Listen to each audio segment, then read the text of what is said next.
तो पिछले वीडियो में हमने देखा था कि ज्ञान के परिचय, उसके अर्थ, परिभाषा एवं महत्व, विशेषताएं को। यदि आपने वो अभी तक नहीं देखा है तो उसका लिंक आपको मिल जाएगा डिस्क्रिप्शन बॉक्स में, वहाँ पे जाके आप देख लो या फिर प्ले लिस्ट में भी मिल जाएगा।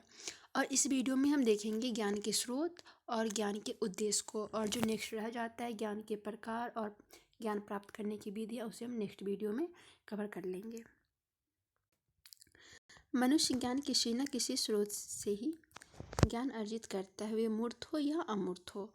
बहुत सारे ज्ञान के स्रोत हैं: प्रकृति, पुस्तकें, इंद्रिय अनुभव, साक्ष्य, तर्क, बुद्धि, अंतःज्ञान, अंतज्ञान, अनुकरणीय ज्ञान, जिज्ञासा, अभ्यास, संवाद, इंटरनेट से प्राप्त सामग्री, परंपरा एवं कथाओं से प्राप्त ज्ञान। ये तो बस पॉइंट है, इसमें एक एक करके समझेंगे। प्रकृति से हमें कैसे ज्ञान प्राप्त होता है? तो हम जब से आते हैं, मतलब हमारे जन्म से पूर्व हो या जन्म के पश्चात हो, हमें प्रकृति किसी न किसी रूप से कुछ न कुछ सिखाती ही है। प्रकृति ज्ञान का प्रमुख स्रोत है एवं प्रथम स्रोत है। प्रकृति जन्म से पूर्व एवं जन्म के पश्चात ज्ञान का बोध करवाता है।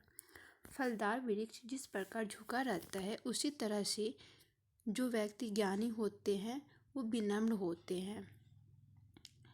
जो व्यक्ति के पास अच्छे से ज्ञान होता है वो बहुत ही विनम्र स्वभाव के होते हैं। उनके स्वभाव से पता चल जाता है कि ये व्यक्ति कितने ज्ञानी है या फिर यह किस तरह से है। और जो व्यक्ति के पास उतना ज़्यादा ज्ञान नहीं होता वो ऐसे उछलते कूदते रहते हैं। तो ज्ञानी व्यक्ति की पहचान उनके ज्ञान से हो जाती है। प्रकृति अपने नियम पर जिस प्रकार बनी रहती है, हमें भी उस तरह से बनी रहनी चाहिए। ऐसा नहीं कि हम किसी पे डिपेंड हैं, हमें भी कार्य करते रहना चाहिए। यदि हमें कुछ किसी चीज़ का जो है रिजल्ट अच्छा नहीं भी आ रहा, फिर भी हमें करते रहना चाहिए। एक न एक दिन ज़रूर होगा ही होगा। जिस तरह से दिन से रात, रात से दिन होते रहता है। पृथ्वी सूर्य का चक्कर लगाता है, चंद्रमा पृथ्वी के सभी अपने नियमों का पालन करता है। सभी एक दूसरे कार्य में लगे हुए ही है। पेड़ समय पे फूल देते हैं, समय पर फल देते हैं, नदियाँ, झरने सभी जो है वो अपने कार्यों में लगे रहते हैं। तो हमें भी प्रकृति से सीख के अपने कार्यों में लगे रहना चाहिए। हमें जिस कार्य में भी हम लगे हुए हैं उसे अच्छी तरह से करना चाहिए। ऐसा नहीं कि अभी कर तो कुछ और रहा है, हमारा ध्यान तो कहीं और है। हमें जो कार्य मिला गया है उसे अच्छी तरह से कर लेना चाहिए। अब पुस्तक हमें किस तरह से ज्ञान प्रदान करती है वो हम देखते हैं। तो अभी के टाइम में तो हर एक टॉपिक के लिए हमें अलग अलग बुक मिल जाती है, लेकिन पहले के टाइम में क्या था, ऐसा नहीं था। जब हम गुरुकुल में जाते थे, वहाँ पे हमें जो गुरु थे वो पढ़ाते थे, तो हम उस चीज़ को ध्यान से सुनते थे और उसका स्मरण उसी टाइम कर लेते थे। और हाँ, कुछ जो टॉपिक होते थे, जो वैसे पॉइंट जो हमें याद नहीं हो सकते या फिर डिफ़िकल्ट वर्ड होते थे, उसे हम लिखते थे। तो उस टाइम इतने पेज नहीं हुआ करते थे, तामपत्र होते थे या फिर पत्थर, भोजपत्र, इस टाइप के कुछ होते थे लिखने के लिए, उस पर लिखते थे। तो पुस्तक होने से अभी के टाइम में बहुत ईजी हो गया है इंसान को ज्ञान प्राप्त करना। इंद्रिय अनुभव हमारे ज्ञान का सबसे महत्वपूर्ण स्रोत इंद्रिय अनुभव है। मानव आँख, नाक, जीभ, त्वचा, आँख, इन्हीं सब के सहायता से कुछ न कुछ सीखती है। इंद्रिय अनुभव से ज्ञान जो प्राप्त होता है वे अस्थायी होता है तथा इंद्रिय अनुभव ज्ञान प्रदान करने की प्राथमिक एवं वास्तविक साधन है। किसी चीज़ को यदि हम जो चीज़ देख के समझने वाली होती है, यदि हम उसे देख लेते हैं तो हमें जल्दी स्मरण हो जाती है। और यदि उस चीज़ को हम पढ़ते रहते तो उतना याद नहीं हो पाता। कोई चीज़ होता है कि नहीं, हम खुद से पढ़ेंगे तभी हम सीख सकते हैं। तो जो वस्तु, जो भी विषय जो है, जो हम पढ़ के अच्छे समझ सकते हैं तो उसे हम पढ़ के समझ लेते हैं, जो हम देख के समझ सकते हैं उसे देख के समझ लेते हैं। और कोई चीज़ क्या होता है कि नहीं, कोई समझा देगा हमें तो वो जल्दी समझ में आ जाएगा, तो हम किसी से सुन के समझ लेते हैं। तो किसी न किसी रूप से हमारी ज्ञानेंद्रियाँ जो है वो ज्ञान में बहुत महत्वपूर्ण होती है। अब फोर्थ है साक्ष्य। साक्ष्य में व्यक्ति स्वयं निरीक्षण नहीं करता है, इसमें क्या होता है कि व्यक्ति खुद का तो खुद पे मतलब निरीक्षण नहीं करता कि हम क्या सीख रहे हैं या फिर हमें क्या करना है नहीं करना है। इसमें क्या होता है किसी के तथ्यों पे हम उस चीज़ को सीख लेते हैं या फिर उस चीज़ को सत्य मान लेते हैं। जैसे कि कोई बोल रहा है कि अच्छा बीएड इतना भी टफ डिफ़िकल्ट नहीं है, ईजी, हम इसे अच्छे से पढ़ सकते हैं, कोई ज़्यादा मतलब हार्ड नहीं है। तो हम उस चीज़ को सत्य मान लिए और उस बेस पे हमारा जो काम होता है वो ईजी हो जाता है, क्योंकि हमारी टेंशन ख़त्म हो जाती है। अच्छा ये चीज़ हार्ड नहीं है, हम इसे अच्छे से पढ़ सकते हैं। तो वही है, साक्ष्य में व्यक्ति स्वयं निरीक्षण नहीं करता है, दूसरे के निरीक्षण पर ही तथ्यों का ज्ञान लेता है।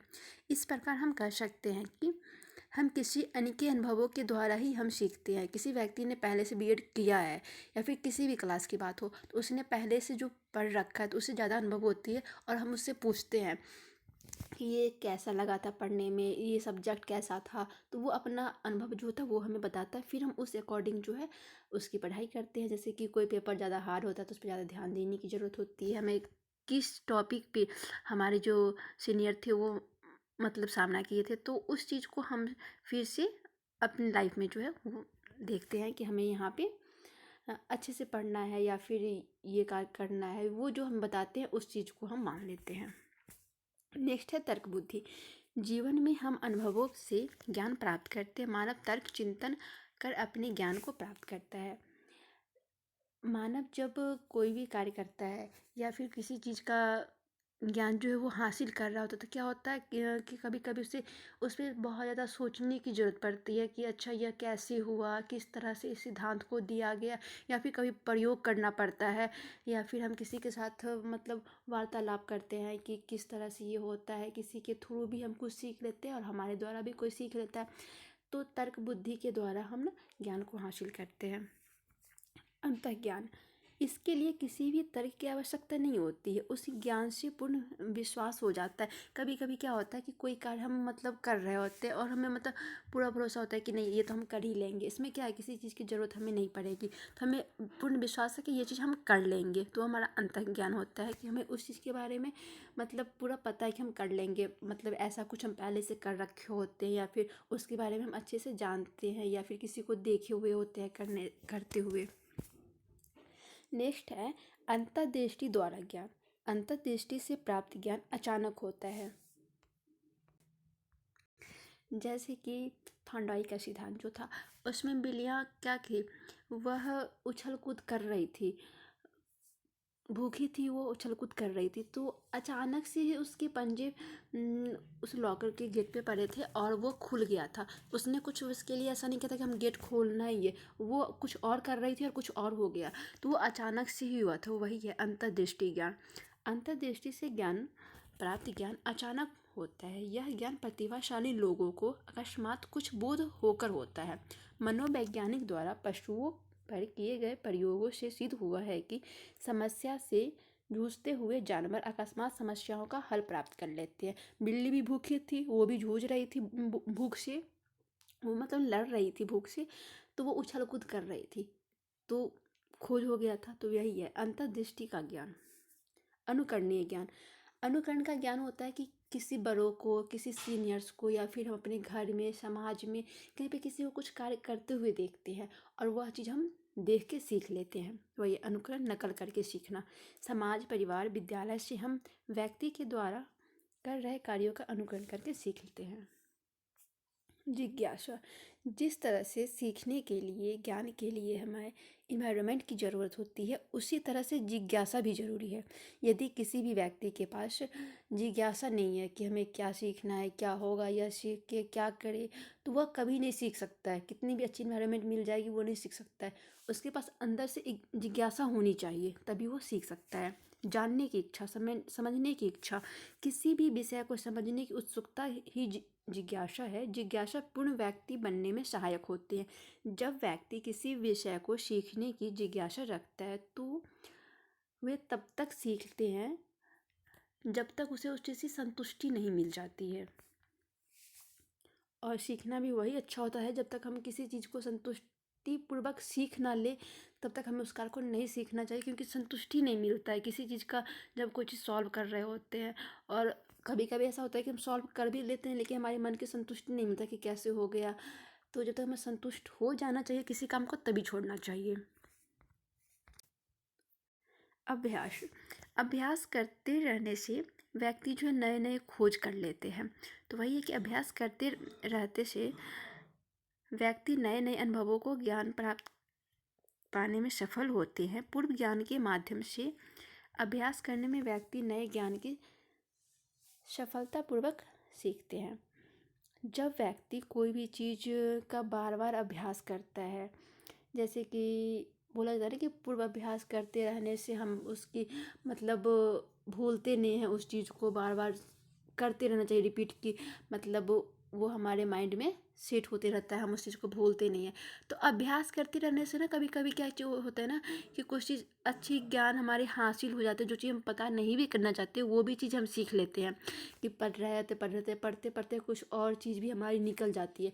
तो अभ्यास करते रहने से ज्ञान तो बढ़ता ही बढ़ता है, कुछ और नई चीज़ें भी हमें सीखने को मिल जाती है। अब है संवाद। संवाद ज्ञान को प्रसारित तथा बढ़ाने का एक माध्यम है जिसके द्वारा हम ज्ञान प्राप्त करते हैं एवं उसको आत्मसात करते हैं। संवाद का प्रचार प्रसार समाज सुधारक, दार्शनिक या फिर मुहावरों, लोकोक्तियों के द्वारा होता है। जैसे कि स्वच्छ भारत स्वस्थ भारत। तो हम नारों के द्वारा या फिर प्रचारों के द्वारा बताते हैं कि यदि हम भारत को स्वच्छ रखेंगे तभी हमारा भारत स्वस्थ रहेगा। तो इसमें ऐसा भी होता नहीं कि लोभ के द्वारा मतलब इंसानों को ज्ञान दिया जाता है, कि कुछ लोग ऐसे होते हैं जो वैसे तो सीख नहीं रहे होते हैं, तो नारों के द्वारा सिखाया जाता है या फिर कुछ लोभ दे के ही सिखाया जाता है कि अच्छा ये काम के बदले ये मिला जाएगा। तो उसमें क्या होता है कि मतलब वो व्यक्ति उस जगह को साफ कर लेते हैं या फिर कुछ जिस तरह का होता है, लोभ के द्वारा भी हम किसी को ज्ञान दे सकते हैं। दूसरा है कि पढ़ेगा इंडिया तो बढ़ेगा इंडिया। एक और है कि पानी पियो छान कर, गुरु बनाओ जानकर। क्योंकि यदि हम गुरु ऐसे किसी को बना लिए, हमें पता ही नहीं है कि इनके पास क्या नॉलेज है नहीं है, तो फिर हम क्या सीखेंगे। तो गुरु के पास जितने नॉलेज होंगे उसी तरह का हमें भी तो ज्ञान हासिल होगा ना। तो वैसे सब अच्छे होते हैं, बट फिर भी हमें अपने अकॉर्डिंग कि हमें क्या जानना है। अब हमें मैथ पढ़ना हो और हम फिजिक्स वाले के पास भी नहीं जाए, हम बायो के पास चले जाए, तो थोड़ा सा डिफ़िकल्ट होगा ना कि क्या हमें सीखना है और क्या चीज़ हम सीखने आ जाए। तो जिस चीज़ की हमें ज़रूरत होती है हमें उसी टीचर के पास जानी चाहिए, ऐसा हम बोल सकते हैं। हम कह सकते हैं कि संवाद के द्वारा लोभ दिया जाता है। संवाद के द्वारा व्यक्ति के ज्ञान में वृद्धि होती है। नेक्स्ट है इंटरनेट से प्राप्त सामग्री। वर्तमान समय में इंटरनेट के माध्यम से ही ज्ञान प्राप्त हो रहा है। इंटरनेट के माध्यम से ज्ञान प्राप्त करना बहुत आसान हो गया है। सही तरीक़ों से इंटरनेट का प्रयोग किया जाए तो वह सही ज्ञान प्राप्त होता है। कभी कभी क्या होता है ना कि हमें किसी चीज़ के बारे में कुछ पता तो था लेकिन हम भूल गए, और फिर सामने से कोई क्वेश्चन पूछ रहा है और इंटरनेट हमारे हाथों में है तो हम सर्च करके उसे बता सकते हैं। लेकिन पहले के टाइम में इतना सुविधा नहीं था। परंपराओं एवं कथाओं से ज्ञान। कोशिश क्या होती है कि हम कथाओं के द्वारा या फिर कहानी के द्वारा भी हमें ज्ञान प्राप्त हो जाती है। तो वही है कि कुछ परंपरा और कथाओं के द्वारा हमें ज्ञान प्राप्त होती है। कुछ कथाओं और पूर्व से चलती आ रही परंपराओं से भी ज्ञान सीखने को मिलता है। कभी कभी ये पारंपरिक साबित नहीं होता है, फिर भी हमें कुछ ना कुछ तो सीखने को मिलता है ये। तो ये थे हमारे कुछ ज्ञान के स्रोत। अब हम देखेंगे ज्ञान के उद्देश्य। ज्ञान के निम्नलिखित उद्देश्य है: स्मृति और अनुभूति क्षमताओं को विकसित करना जो हमें हमारे जीवन की समझ बनाने में मदद करती है। व्यक्तिगत वृद्धि और विकास के विस्तार में मदद होता है। जब कोई व्यक्ति के पास अच्छा ज्ञान है तभी वह खुद को या फिर समाज को विकास वृद्धि कर सकता है। इसलिए है कि ज्ञान का होना बहुत ही ज़रूरी है।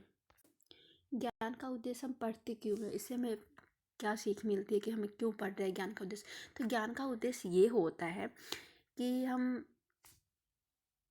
ज्ञान हमें होगा तो हम क्या करेंगे, हम ज्ञान क्यों सीख रहे हैं, यही हमारा ज्ञान का उद्देश्य। तो नेक्स्ट है तार्किक सोच और तर्क के आधार पर तर्कसंगत निर्णय लेने से व्यक्ति की मदद करना। दैनिक जीवन की गतिविधि से संचरित, संगठित और सार्थकों के रूप में अनुभवों के बारे में जागरूक होना। लोगों के बीच उनके विचारों, विश्वासों, अवधारणाओं तथा तथ्यों के बारे में दूसरों के बीच संचार बनाने में मदद करता है। ज्ञान से व्यक्ति रूढ़िवादी को ख़त्म करता है। जो व्यक्ति ज्ञानी होते हैं वो जो पुरानी परंपराएं हैं या फिर कुछ रूढ़िवादी जो धारा है वो मतलब नहीं मानते हैं। वो ये नहीं देखते कि अच्छा ये काम लड़की कर सकती है या फिर लड़के ही कर सकते, इन्हें ये नहीं करना है। वो रूढ़िवादियों को नहीं मानते हैं क्योंकि वो ज्ञान से पूर्ण होते हैं। जिस व्यक्ति के पास पूर्ण ज्ञान होता है वे समस्याओं का सामना आसानी से कर पाते हैं, क्योंकि वह जो ज्ञान प्राप्त करने में अपना समय दिए हैं, जो चिंतन किया है, तर्क किया है, उसके द्वारा उन्हें बहुत सारी समस्याओं को पार करके आना होता है। तो जब कोई और समस्या आती है तो उन्हें पता होता है कि इस समस्या को हमें कैसे सॉल्व करना होता है। ज्ञान से एक व्यक्ति खुद के साथ साथ अपने परिवार को भी ज्ञानवान बनाता है। कोई एक पढ़ा लिखा व्यक्ति होता है जो अच्छे से पढ़ाता है, उसके साथ क्या होता है कि वो खुद पढ़ता है, फिर भाई बहन को भी पढ़ाता है या फिर आसपास के बच्चे को भी पढ़ा लेते हैं। तो एक ज्ञानी व्यक्ति जो है एक खुद के व्यक्ति से बहुत सारे आस पड़ोस के बच्चे जो है वो ज्ञानवान हो सकते हैं, होते हैं। ज्ञान से व्यक्तिगत विकास होता है। ज्ञान से शब्दों के निर्माण करना सरल हो जाता है। जब हमारे पास ज्ञान है किसी चीज़ के तो उसे हम तोड़ तोड़ के किसी भी मतलब डिफ़िकल्ट वर्ड होते हैं उससे हम समझा सकते हैं। तो क्या होता है ना, ज्ञान के शब्दों से हम किसी चीज़ को आसान बना लेते हैं। इतिहास व संस्कृति का विकास करना ज्ञान से है, वो जो है इतिहास में या फिर संस्कृति में हमारा विकास भी होता है। तो ये थे हमारे ज्ञान के कुछ उद्देश्य। नेक्स्ट वीडियो में हम जो देखेंगे वो हमारा रहेगा ज्ञान के प्रकार और ज्ञान की प्राप्त करने की विधियाँ। इसी में ऐड करते तो बहुत लंबी वीडियो हो जाती, तो इसलिए उसे हम अलग से लेकर आएंगे। Thank you. यदि आपने अभी तक हमारे चैनल को सब्सक्राइब नहीं किया तो सब्सक्राइब कर ले और बेल आइकन को प्रेस कर ले, जिससे कि आने वाले वीडियो की नोटिफिकेशन आपको मिल जाए और आप अपने ज्ञान को अच्छी तरह से बढ़ा सकें। Okay, bye bye.